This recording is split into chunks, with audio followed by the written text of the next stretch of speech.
হাতত ৰিমোট সোফাত বহি সময় যে কটাই মাকন সময় যে কটাই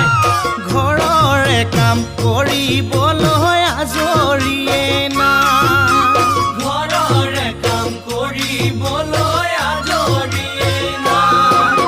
ছোৱালীবোৰৰ কথা আৰু বহু আছে বাকী ঐ আছে বহু